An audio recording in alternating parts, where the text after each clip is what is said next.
Pada tanggal 10 Juni 2023, dilaporkan bahwa seorang influencer wanita asal Korea Selatan dan berusia 30-an telah meninggal di Phnom Penh, Kamboja pada tanggal 6 Juni.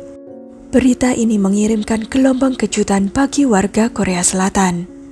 Wanita tersebut bernama Byun Ayong dan memiliki 250.000 followers di media sosialnya.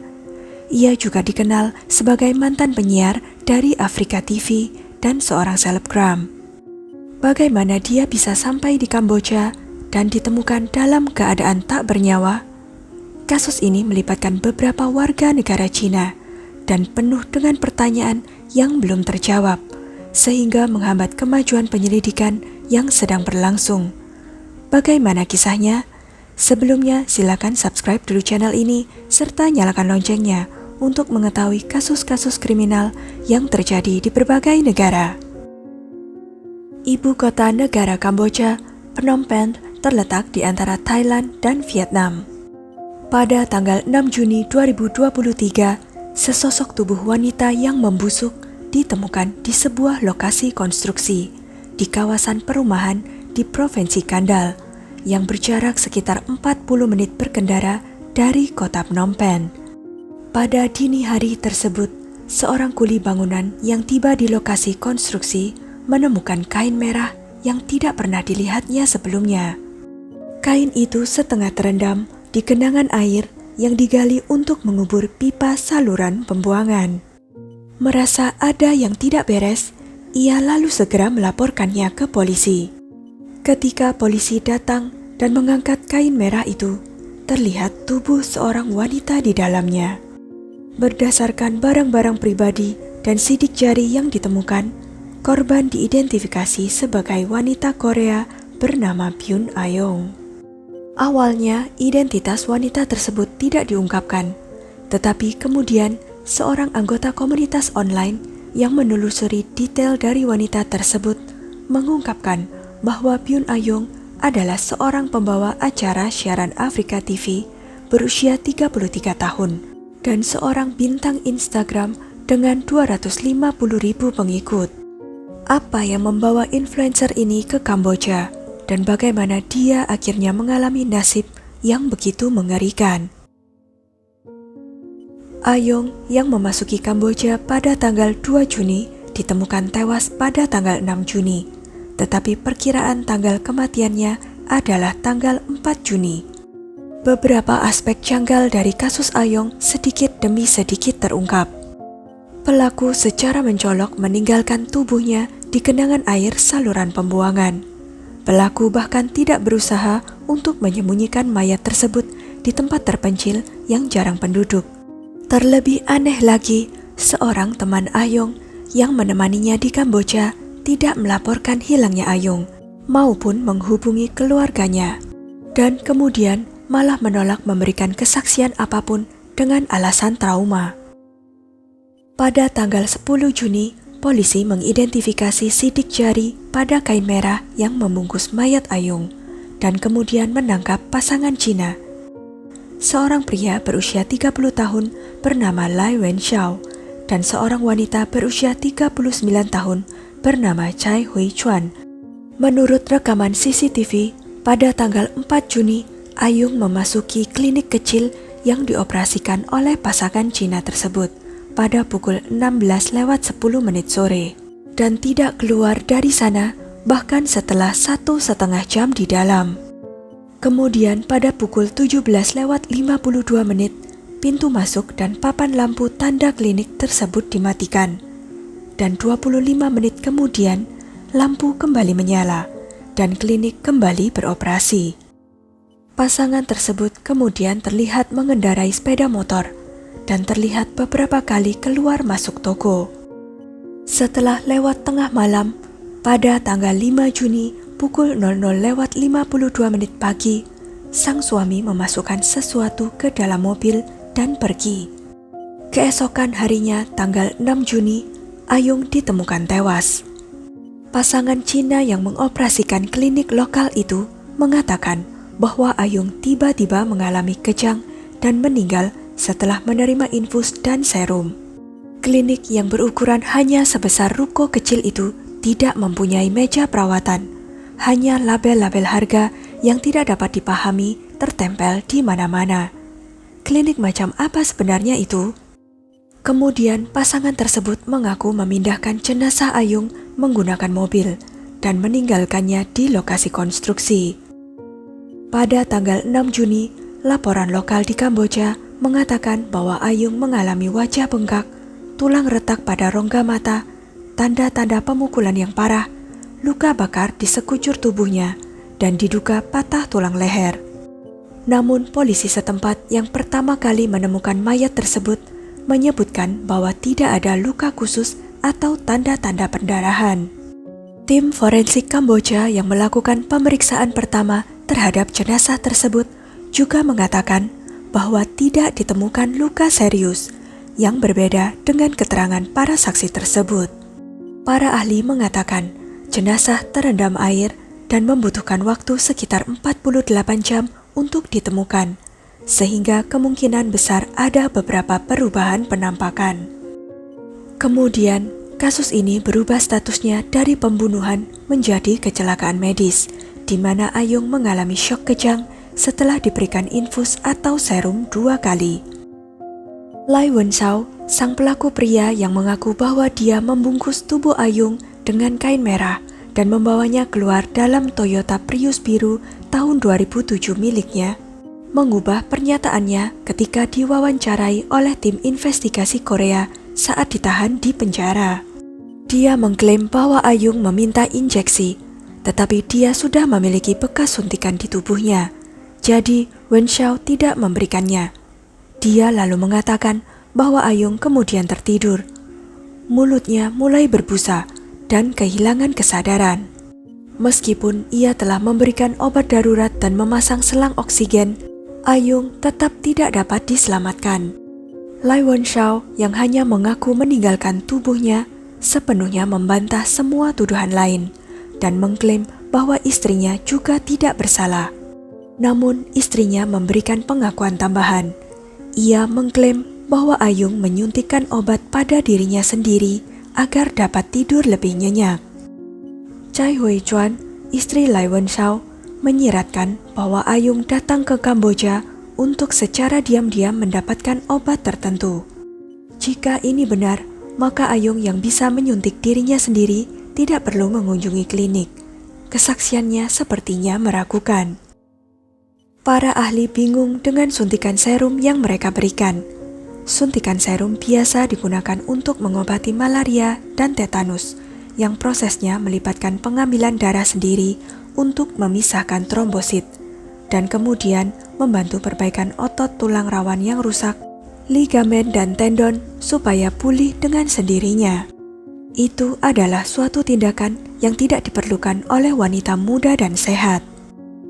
Alasan pasangan Cina itu mengatakan telah menolak memberikan suntikan itu karena mereka berpraktik tanpa izin usaha. Jika terungkap bahwa mereka memberikan suntikan walaupun tidak memiliki izin praktek, maka berdasarkan hukum Cina, mereka akan dihukum karena menjalankan praktek medis ilegal. Demi melarikan diri dari tanggung jawab, mungkin mereka mencoba mengalihkan perhatian dengan memberikan suntikan seperti propofol sejenis obat bius, dan mengklaim bahwa Ayung meninggal karena penggunaan obat-obatan terlarang. Pasangan tersebut didakwa telah melakukan pembunuhan berencana, dan jika mereka terbukti bersalah, mereka dapat menghadapi hukuman penjara seumur hidup. Namun, jika ternyata pasangan tersebut terbukti melakukan pembunuhan karena kelalaian, berarti kematian itu tidak disengaja, sehingga mereka bisa menerima hukuman yang jauh lebih ringan. Aspek yang paling dipertanyakan bagi warga Korea tentang insiden Ayung adalah kenyataan bahwa dia mengunjungi klinik yang dioperasikan oleh orang Cina. Klinik Bokang yang dioperasikan oleh pasangan Cina itu adalah sebuah klinik ilegal yang tidak seorang pun, termasuk turis baru, yang ingin mengunjunginya. Meskipun baru dibuka selama 3 bulan, klinik itu sangat tidak terawat dan kumuh, sehingga bahkan penduduk setempat mungkin tidak menganggapnya sebagai klinik.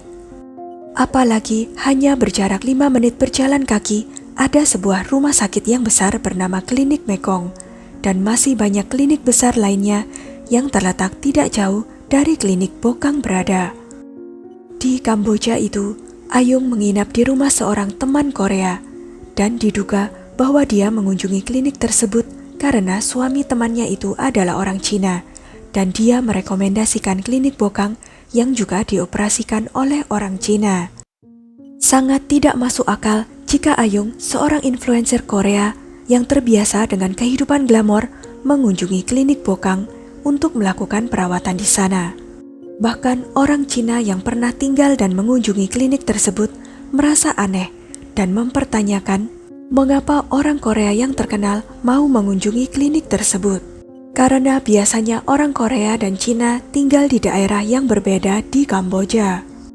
Pada akhirnya sulit untuk menghilangkan perasaan bahwa ini semua bisa saja direncanakan oleh seseorang. Rekaman CCTV menunjukkan bahwa kunjungan pertama Ayung ke klinik Bokang bukanlah pada hari kematiannya. Pada tanggal 3 Juni, sehari sebelum kematiannya, pukul 11:58, Ayung terlihat di CCTV sedang memasuki klinik Bokang. Ayung yang telah mengunjungi Kamboja beberapa kali selalu tinggal di apartemen yang sama dengan pasangan tersebut dan tampaknya memiliki hubungan yang dekat. Namun Lai Wenshao mengaku tidak tahu siapa wanita itu dan apa yang dia lakukan. Ketika ditanya tentang kunjungan Ayung sehari sebelum kematiannya, ia menjawab bahwa Ayung datang lalu tidur sebentar dan pergi begitu saja.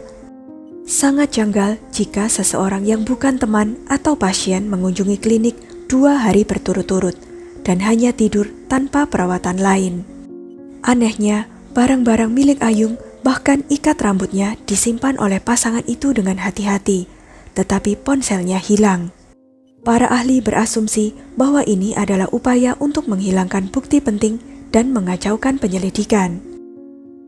Pada tanggal 12 Juni, walaupun polisi Kamboja bersikeras bahwa otopsi diperlukan untuk mengetahui penyebab pasti kematian, pihak keluarga Ayung menentangnya. Namun pada tanggal 15 Juni, pihak keluarga tiba-tiba berubah pikiran dan memutuskan untuk menyetujui proses otopsi. Ayung yang sebelumnya aktif sebagai penyiar online memiliki cukup banyak pembenci, jadi keluarga ingin menguburnya secara diam-diam untuk melindungi kehormatannya. Tetapi mereka membuat keputusan untuk membantu jalannya penyelidikan. Otopsi yang dilakukan di Kamboja memerlukan pengiriman sampel ke negara ketiga untuk pengujian yang tepat, karena tidak ada personel atau peralatan di Kamboja untuk pemeriksaan mendetail. Oleh karena itu, prosesnya seringkali memakan waktu lebih dari sebulan. Saat kejadian, hanya ada Lai Wenshao di klinik tersebut. Jadi, ada kemungkinan penyerangan dan pelecehan seksual yang dilakukan terhadap Ayung. Menghadapi tuduhan itu, Lai Wenshao dengan percaya diri meminta tes DNA untuk dugaan pelecehan seksual. Wajar jika keluarga Ayung menjadi cemas menunggu kemajuan yang dicapai dalam kasus yang terjadi di negara lain, dan pada akhirnya takut bahwa kejadian tersebut akan dikubur dan dilupakan. Poin kunci dari otopsi adalah komposisi injeksi yang diberikan kepada Ayung, dan apakah ada penyerangan dan pelecehan seksual pada Ayung, yang ketika ditemukan tidak mengenakan bra dan mengenakan celana dalam terbalik. Fakta yang mengejutkan adalah ada lebih banyak kasus di mana orang-orang terlibat dengan orang Cina di Kamboja dan meninggal atau dirugikan karena alasan yang tidak jelas. Seorang wanita Korea berusia 24 tahun pergi ke hotel bersama pacarnya orang Cina dan ditemukan tewas karena terjatuh. Terdapat titik-titik yang mencurigakan seperti noda darah di pagar dan ponsel korban ditemukan 4 lantai di bawahnya. Tapi jenazahnya terlalu cepat dikubur sehingga sulit untuk menyelesaikan kasus tersebut. Juga ada kasus di mana seorang wanita Vietnam dikurung dan diserang oleh orang Cina di sebuah gedung yang terlihat seperti hotel. Dia berhasil melarikan diri menggunakan parasut seadanya yang terbuat dari selimut. Yang mencurigakan adalah jarak antara klinik tempat Ayung diduga kuat meninggal dengan tempat terjadinya dua kasus tersebut, lokasinya berdekatan. Penyelidikan berjalan lambat, dan fakta bahwa tersangka tiba-tiba menyangkal dengan tegas telah melakukan kejahatan tersebut menyebabkan pembicaraan di kalangan komunitas Korea di Kamboja. Alasan lain meningkatnya keraguan mengenai insiden tersebut di kalangan masyarakat Korea adalah karena sekitar 1,5 bulan sebelum kematian Ayung, seorang selebriti terkenal Korea meninggal setelah mendapat suntikan seperti Ayung pada tanggal 20 April 2023. Selebriti dan komedian terkenal So Sewon yang berusia 67 tahun meninggal karena syok saat menerima suntikan intravena di Merey Poliklinik, sebuah klinik yang didirikan oleh orang Korea dan berlokasi di Phnom Penh, Kamboja. Berita kematiannya yang tiba-tiba mengejutkan warga Korea.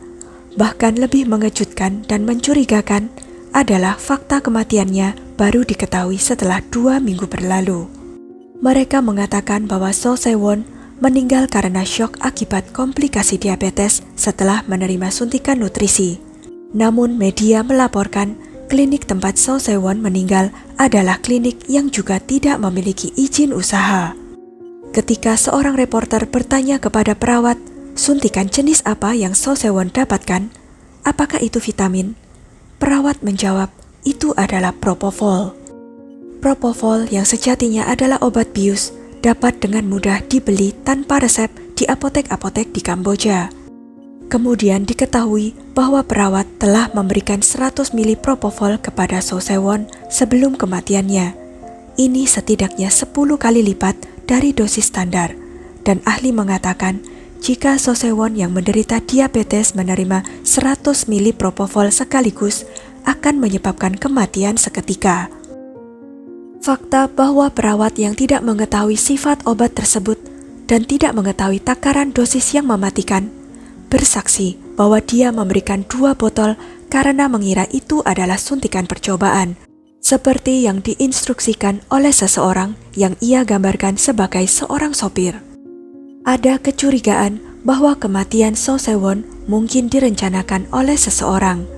Yang lebih mencurigakan lagi, menurut program investigasi MBC, 2 warga Korea telah meninggal dalam keadaan yang mencurigakan di klinik yang sama, sehingga menjadikan So Sewon sebagai korban ketiga.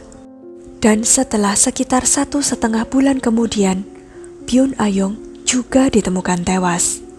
Ada terlalu banyak keanehan seputar kasus-kasus ini. Mengingat apa yang sudah terjadi saat ini, tidak mungkin untuk menepis kekhawatiran bahwa warga Korea mungkin terus meninggal secara misterius di Kamboja. Sekian kisah kali ini. Jangan lupa untuk klik like, share, subscribe, dan komen ya pendapat kalian. Sampai jumpa lagi di video-video selanjutnya.